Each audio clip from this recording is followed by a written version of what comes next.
Welcome back to Suzie Anderson Home. There's something timeless about a breakfast nook. Born out of the arts and crafts movement, architects originally designed these built-in alcoves as a casual alternative to the formal Victorian dining room. Today, the breakfast nook has evolved into something far more versatile. While it's still the ideal spot to enjoy your morning coffee, linger over breakfast, or soak up the morning light, it can also function as a cosy reading corner, a home office setup, your main dining space, or simply a place to connect with friends and family while food is being prepared. Even the most modest corner of your kitchen can be transformed into a nook that feels intentional and beautiful. So let's begin.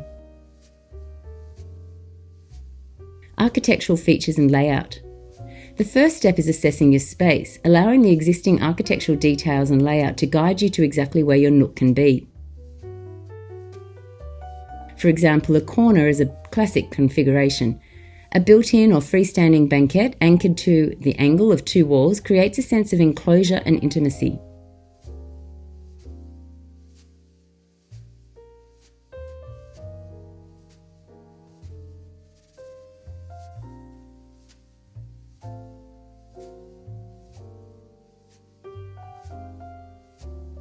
When the nook sits adjacent to the kitchen, it becomes a natural extension of the cooking and entertaining space, where conversation moves easily between the island and the table.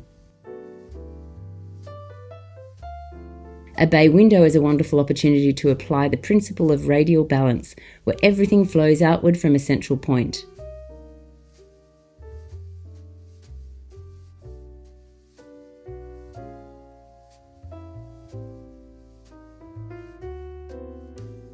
And if your space needs a little more personality, architectural detailing such as wainscoting, mouldings, beadboard, panelling, or wallpaper can create visual interest.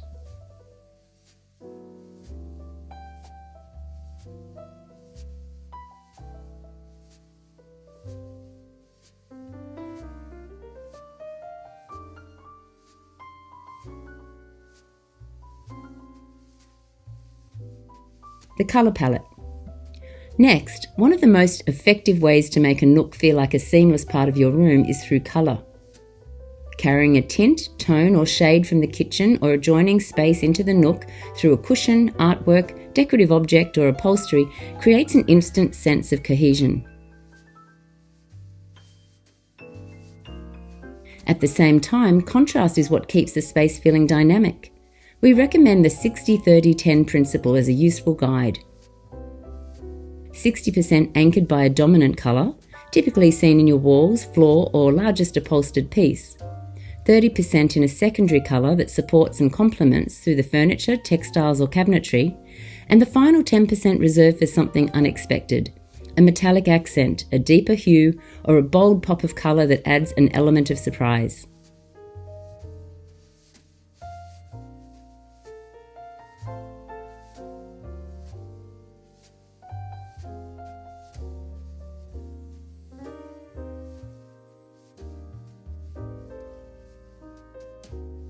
Furniture. Next, depending on where your nook will be, furniture layouts may be L-shaped, U-shaped, linear, or a more organic formation, but at a minimum will require the same essentials, seating and a table. For seating, consider a built-in or freestanding banquette, a bench, dining chairs, ottomans, stools, bistro chairs, or a combination of a few.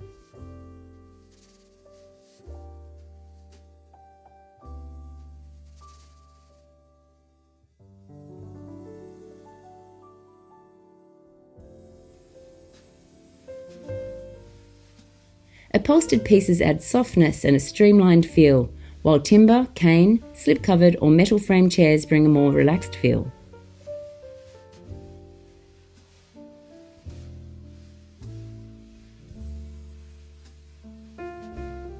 For the table, a rectangular or trestle table suits a larger space, a pedestal or tulip table works well in a smaller footprint. A round or oval table sits beautifully beneath a pendant, particularly in a bay window setting. And a built-in slab extended from the kitchen island is another option. And if the space allows, recessed or wall-mounted shelving draws the eye up and creates an opportunity to layer in decorative accents.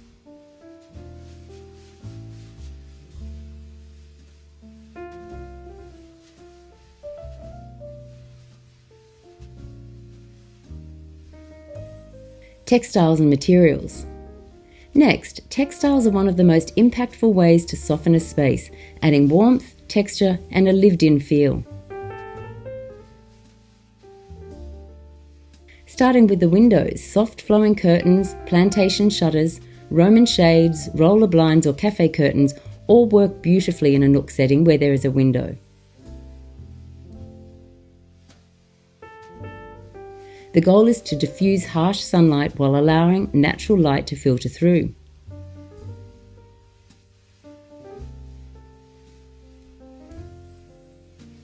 If you're adding a rug, placement matters.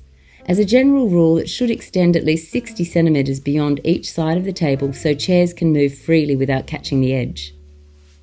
In a more compact space, aim to have at least the front legs of the chairs sitting on the rug, as this still anchors the seating and defines the zone.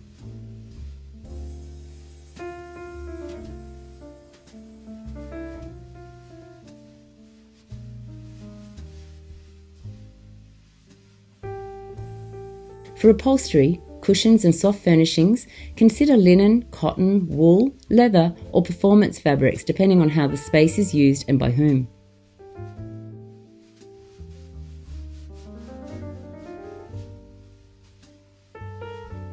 And if you love pattern, introduce variation through small, medium and large prints to create visual interest.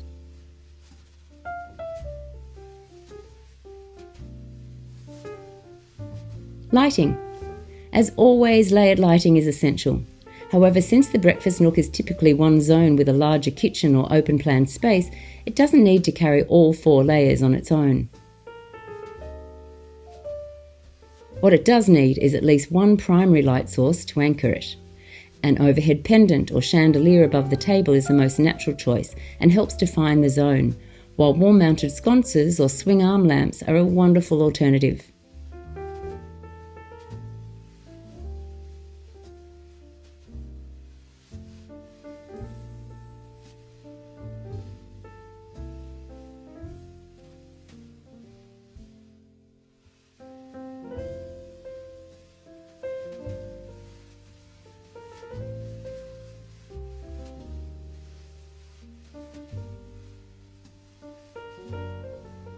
Decor and the finishing touches. Finally, to complete the look, introduce something loved, something living and something with lustre.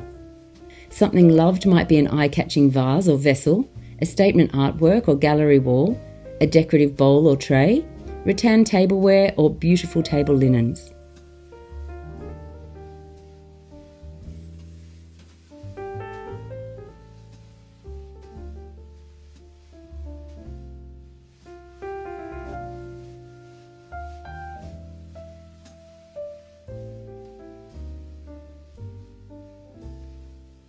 For something with lustre, ideas include metallic candle holders, glass tea light votives, a glazed ceramic or glass vase, polished metallic accents or servingware, a mirror, and anything glossy, glazed or reflective that catches and circulates the light.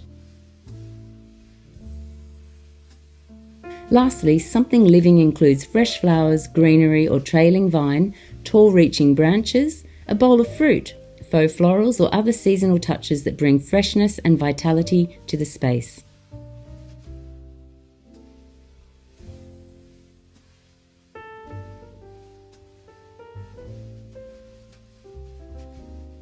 Thank you so much for watching. If you enjoyed this video, please like and subscribe. Now I'd love to know, do you have a breakfast nook in your home? If so, let me know how you've decorated it in the comments below. And remember, when designing a home you love, the beauty is in the detail.